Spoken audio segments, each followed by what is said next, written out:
Hyundai Jeanlin Automobile vous présente votre reportage Savoie News.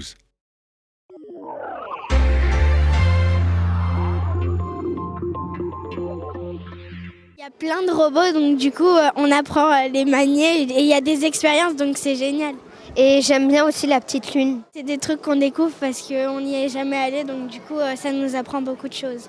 Ouais, on est contente. Comment on programmait les robots, à quoi ça servait et qu'est-ce que c'était. J'ai bien aimé l'atelier de robots et il y avait une tablette et il y avait un programme pour qu'on avance les robots en Lego. Ça nous permet de respirer un peu en dehors de l'école, apprendre beaucoup plus de choses et s'amuser.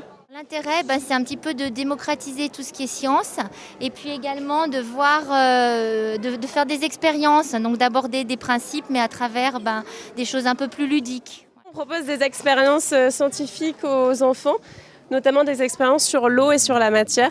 On leur fait manipuler l'eau douce et l'eau salée, on leur demande quelle est l'eau la plus dense en fait, en leur faisant superposer des couches d'eau. On leur parle des atomes, qui est quelque chose qu'ils ne connaissent pas forcément. Et on leur fait faire des tornades avec les bouteilles, en des échanges entre l'air et l'eau. C'est le fait qu'ils puissent manipuler qui est intéressant. En général, ils sont très bien informés. C'est plutôt étonnant c'est des enfants qui ont à peine 9 ans et ils sont plutôt très bien informés. C'est au contraire à nous de vraiment être très renseignés pour pouvoir répondre à leurs questions qui sont assez pointues.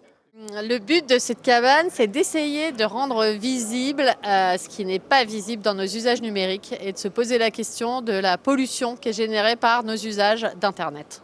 Donc c'est extrêmement important pour les jeunes qui, pour beaucoup, sont très sensibles aux questions climatiques et en fait se rendent pas compte du tout de l'impact écologique des vidéos en streaming par exemple et du temps, de ce que ça représente en termes de consommation électrique. Les data centers, la transmission de données, comprendre le chemin d'un mail, que ça va passer par des câbles, que ça va passer sous l'océan, la fibre optique, qu'est-ce que c'est. Et en fait, on essaie de rendre un petit peu tangible cet univers qui, pour beaucoup, est assez magique parce qu'on se connecte de n'importe où avec son téléphone et on ne se rend pas compte de l'énergie qui est consommée, la pollution qui est créée. À partir de son canapé, quand on regarde une vidéo sur YouTube, en fait, on pollue. On a plein de maquettes. On a quelques maquettes pour partir du quotidien des élèves et arriver à nos appareillages électriques qui sont encore abstraits pour des enfants de 10 ans. C'était votre reportage Savoie News avec Hyundai Jeanlin Automobile.